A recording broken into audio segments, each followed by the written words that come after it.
Hello students, welcome to नए दर्शन। Part 2 और part 3 complete हो चुका है। सॉरी, पार्ट 1 पार्ट 2 हम ऑलरेडी डील कर चुके हैं। ये होने वाला है पार्ट 3, राजस्थान एक्साइज एक्ट 1950 का पार्ट 3। नहीं देखा तो जा कर के देख लेना। राजस्थान एपीओ की एक प्लेलिस्ट बनी है, वहाँ पे आपको मिल जाएगा। लिंक मैं हो सके तो डिस्क्रिप्शन में डाल दूंगा। ठीक है, वीडियो चैनल पे नए हो तो आप जा कर के देख सकते हो। दूसरे वीडियो बहुत सारे वैकेंसी से रिलेटेड या कोई भी अपडेट हो तो वो इस चैनल पे मैं अवेलेबल कराता हूँ। कम्युनिटी पोस्ट फॉलो करते रहना। तो चलो सीधा करते हैं वीडियो स्टार्ट। ठीक, तो हमने चैप्टर 3 तक तो पढ़ लिया था। अब चैप्टर 4 होने वाला है मैन्युफैक्चर, पोजेशन एंड सेल। अब देखो, सीधा चैप्टर पे नहीं टूट पड़ना अपने को क्या करना है, देखो बाइफरकेट कर देते हैं इस चैप्टर को। ठीक है, ये चैप्टर मोस्ट इम्पॉर्टेंट है इस बेयर एक्ट में। सबसे इम्पॉर्टेंट अगर कोई ये चीज़ है, एक आगे एक और चैप्टर आएगा और एक ये चैप्टर बहुत इंपॉर्टेंट है, तो इसको ध्यान से समझना। देखो, इसको अब बाइफरकेट कर देते हैं। मैन्युफैक्चरिंग से रिलेटेड सेक्शन 16। अब देखो, मैन्युफैक्चरिंग से ही रिलेटेड है इस्टेब्लिशमेंट सेक्शन 17 में, और रिमूवल इस्टेब्लिशमेंट का 18 में। तो चाहो तो आप इन तीनों को साथ में पढ़ लेना, या चाहो तो अलग अलग भी पढ़ लेना। मैंने यहाँ साथ में कर दिया। पोजेशन से रिलेटेड सेक्शन 19 है। सेल से रिलेटेड देखो सेक्शन 20, 21, 22, 23। लाइसेंस से रिलेटेड आपको मिलेगा सेक्शन 24। और ग्रांटर और ग्रांटी दो पार्टी होती है। जिसको लाइसेंस देने वाला जो होता कौन है, ग्रांटर, और जिसको लाइसेंस मिलता है वो होता है ग्रांटी। तो वर्ड यूज़ होगा यहाँ पे ग्रांटी, तो याद रख लेना आप ग्रांटी। तो इससे रिलेटेड सेक्शन 26 और 27 होने वाला है। तो चलो सेक्शन 16 से शुरुआत करते हैं। Manufacture of excisable article prohibited except under the provisions of this act.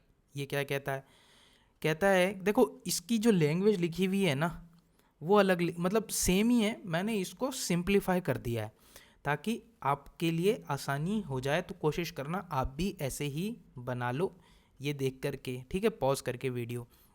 अब देखो, फॉलोइंग एक्टिविटीज़, मैंने लैंग्वेज थोड़ी चेंज कर दी है।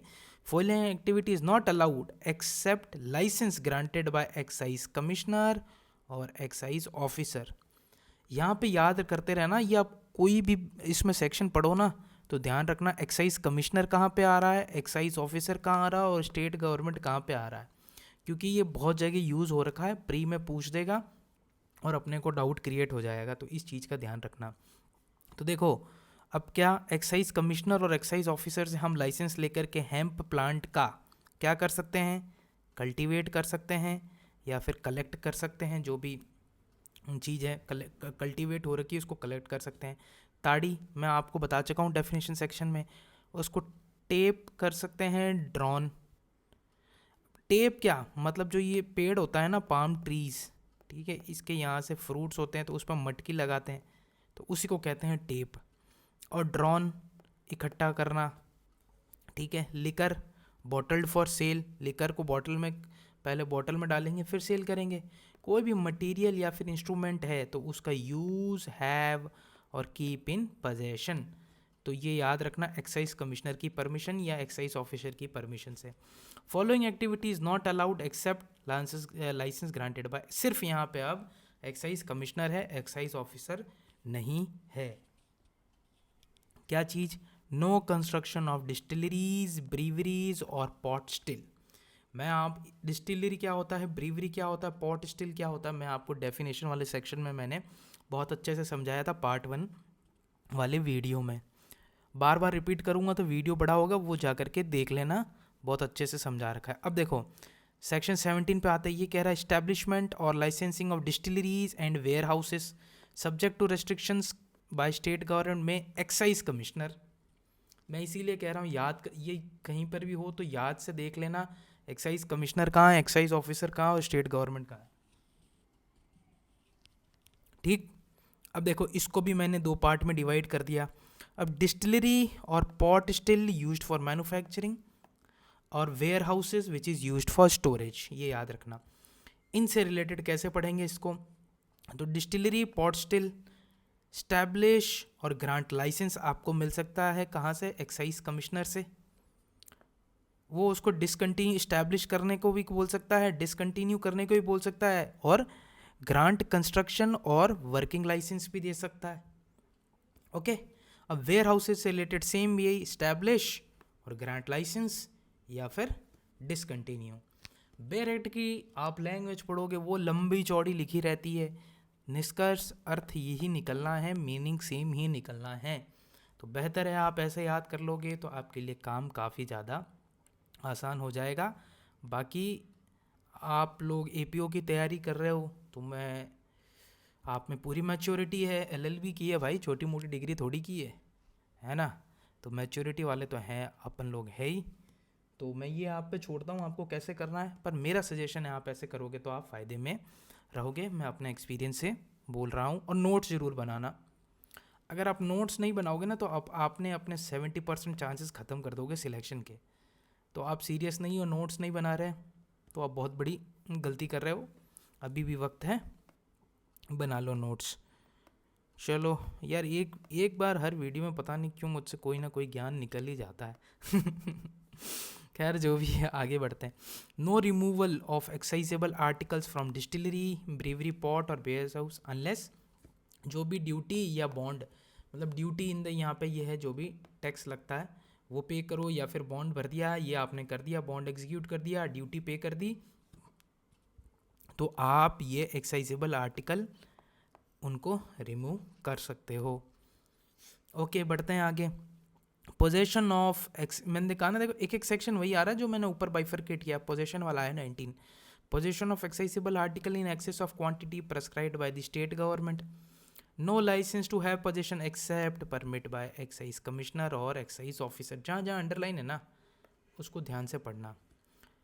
देखो ये एप्लीकेबल किस चीज़ के लिए नहीं है? एनी फॉरेन लिकर, विदेशी शराब के लिए नहीं है, other than D नेचर्ड spirit. D नेचर्ड spirit का भी मैंने आपको मतलब पार्ट 1 में डेफिनेशन जब हम डील कर रहे थे तब बता दिया था।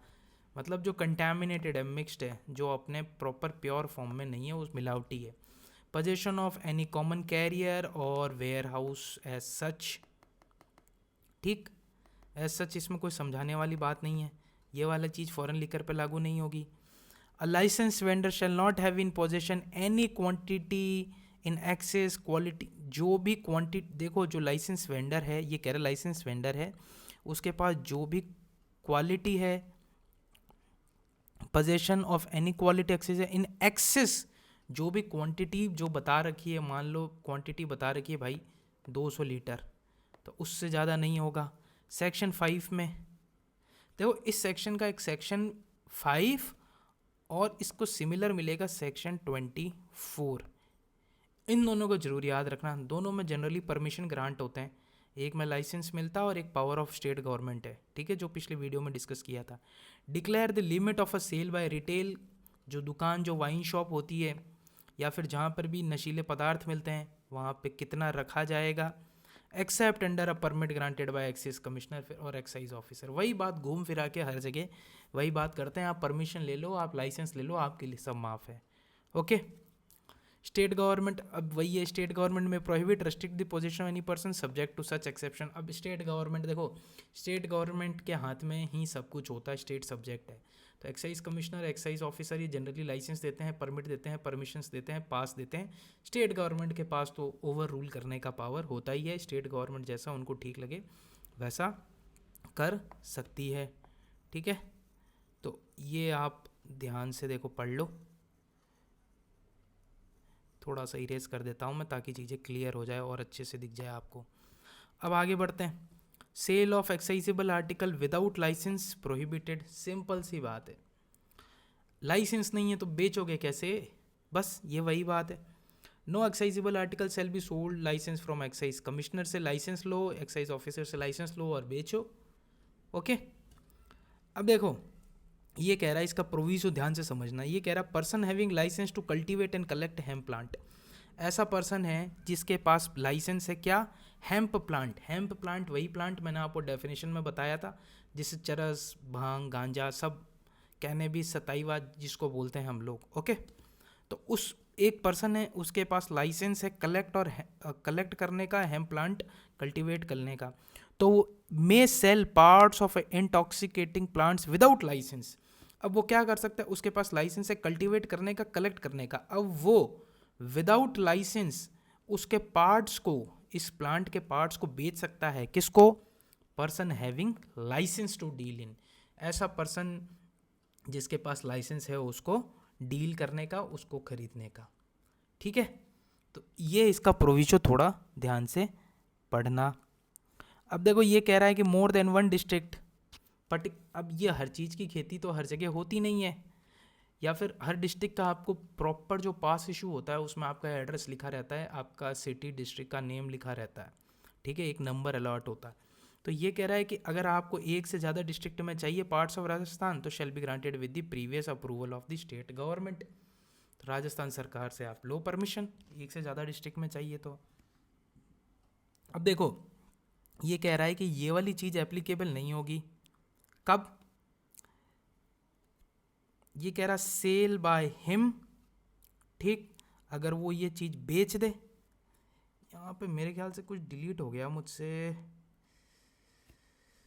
ठीक है, देखो वो खुद के लिए परचेज करता है प्राइवेट यूज़ के लिए, और पर्सन उसको बेच देता है। समझ गए? एक बार सेक्शन 20 मैं भी पढ़ लेता हूँ बेयर एक्ट में, शायद मुझसे कुछ छूट ना गया हो। हाँ, ये सेल ऑफ फॉरेन लिकर, विदेशी शराब, तो वो उसको परचेज करता है प्राइवेट यूज़ के लिए और वो उसे बेच देता है। अब ये क्या होता है कि मान लो वो शहर उसने छोड़ दिया, पर्टिकुलर वो जगह उसने छोड़ दी जहाँ पे वो उसके पास वो सब लिकर थी, फॉरेन लिकर थी, या फिर उसकी डेथ हो गई, तो उसके जो रिप्रेजेंटेटिव है उसको ऑक्शन से बेच सकते हैं। तो ये चीज़ एप्लीकेबल इन दो चीज़ों पे, ये जो चीज़ है ना, ये पूरी चीज़ इन दो पॉइंट पे एप्लीकेबल नहीं है, याद रखना ये चीज़। अब देखो फिर से सेल, मैंने आपको बताया था ना, अब देखो ये 3-4 लगातार सेल के ही चलेंगे। No liquor shall be bottled for sale and no accessible article shall be sold otherwise in accordance with the, जो भी लाइसेंस के टर्म्स एंड कंडीशंस है उसी के अकॉर्डिंग आप बेचोगे। टर्म्स एंड कंडीशंस का आप वॉयलेशन नहीं कर सकते। और टर्म्स एंड कंडीशंस का, लाइसेंस का वॉयलेशन कर दोगे तो आगे आने वाला है एक चैप्टर, उसमें डील होता है कि कैसे अगर आप लाइसेंस की कोई भी टर्म्स एंड कंडीशंस को आप वॉयलेट कर देते हो तो आपके साथ क्या क्या हो सकता है। उसमें कैंसिल हो सकता है, आपका सस्पेंड हो सकता है, बहुत सारी चीज़ें हैं, वो आगे अपन पढ़ेंगे। अब देखो prohibition of a sale etcetera in certain persons in manner circumstances. अब ये देखो ये कह रहा है कि यार आप सेल इनको नहीं कर सकते, आप किसी को भी सेल करो, इनको नहीं सेल कर सकते। देखो सिंपल सी बात है, किन को नहीं कर सकते?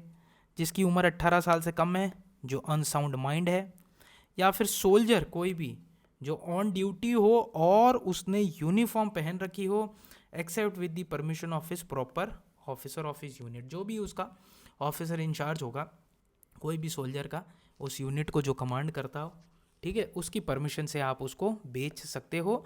बाकी इन दोनों को तो सीधा सीधा मना कर दिया है। कहीं पर भी आप खरीदने जाओगे, कहीं पर भी दुकान आपने जनरली ऑब्जर्व किया होगा, जो भी वाइन शॉप जो भी होता है, तो वहाँ यहाँ तो इसका तो बोर्ड लगा रहता है, ठीक है, बच्चों को बेचना अपराध है, अनसाउंड माइंड को नहीं दे सकते, और ये वाली चीज़ नई चीज़, ये भी ध्यान रखना। आगे बढ़ते हैं। ये देखो अब वो ये दोनों बहुत सिंपल पॉइंट कह रहा है, ठीक है। अब ये कह रहा है कि आप उनको बेच भी नहीं सकते, डिलीवर भी नहीं कर सकते, ठीक है, फॉर कंजप्शन बाय हिमसेल्फ, चाहे उसको जो भी वो चीज़ वो खुद कंज्यूम करे या फिर एनी अदर पर्सन, ठीक है, चाहे वो प्रेमाइसिस जहाँ वो बेची जा रही है वेंडर के द्वारा, सेलर के द्वारा, चाहे वो उसी प्रेमाइसिस में उसको कंज्यूम कर रहा हो या फिर कहीं और, सिंपल। अब ये चीज़ कह रहा है कि जो सेलर है, वेंडर है, वो इसको एक्सचेंज भी नहीं करेगा। मतलब एक ही चीज़ बात बोल रही है, थोड़ा इन्होंने लैंग्वेज एक्सटेंड कर दिया है ताकि कल को कुछ एम्बिग्विटी ना रहे, ठीक है। तो इन्होंने कहा कि भाई बेचेगा तो नहीं, और साथ में तू एक्सचेंज भी नहीं करेगा किसी jewellery, clothes, arms, house hold utensils, कोई भी चीज़ से तू एक्सचेंज नहीं करेगा। तो यहाँ इन्हें बेचने से भी मना कर दिया और एक्सचेंज करने से भी मना कर दिया। ठीक है, अब देखो ये क्या कहता है, prohibition of employment of a children under the age of 18 years और women and of certain persons. ठीक है, ये कहते हैं नो पर्सन जिसके पास लाइसेंस है लिकर बेचने का for consumption employ the following in the premises consumed by the public. जहाँ पर भी लिकर बेची जा रही है, कंज्यूम, जिसके पास कोई भी पर्सन है, मान लो एक्स पर्सन है जिसके पास लाइसेंस है लिकर बेचने का, ठीक, बेच के लोग उसको कंज्यूम कर सकते हैं। मान लो कोई रेस्टोरेंट है, कोई भी बार है, रेस्टोरेंट है जहाँ पे लिकर बेची जा रही है और वहाँ पे लोग आकर के कंज्यूम कर रहे हैं और वो इसके पास लाइसेंस है प्रॉपर।